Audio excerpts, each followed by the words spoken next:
I was listening to the winds one day, and this message came. And this message said, there was a time on our planet where the mountain would speak to the wind, and the winds would speak to the mountain, and they would inform each other. And there was a time when the rain would speak to the rivers, and the rivers would speak to the rain, and they would inform each other. And there was a time when humans would speak to the mountain, and the winds, and the rains, and the river.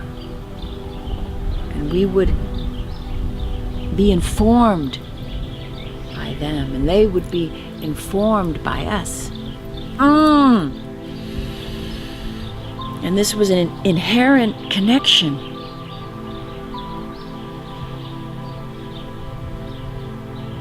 But we've lost this connection.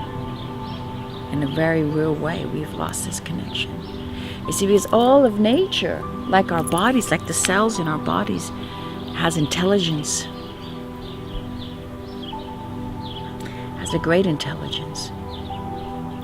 And when we listen to the rains, we can speak with the rains and say, please and thank you if you can rain a little bit more. We need a little bit more rain. And the rains will come, of course.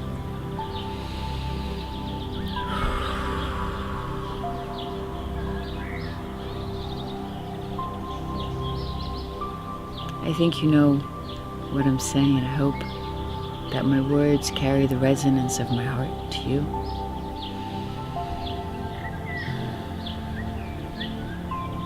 A world in balance is a world at peace. A world at peace is a world in balance. So I feel that every human being can do something more to create peace in this world, and that is first to be in balance with nature. And we don't need a course or a seminar or some sort of training to do that. We just need to show up. We just need to show up.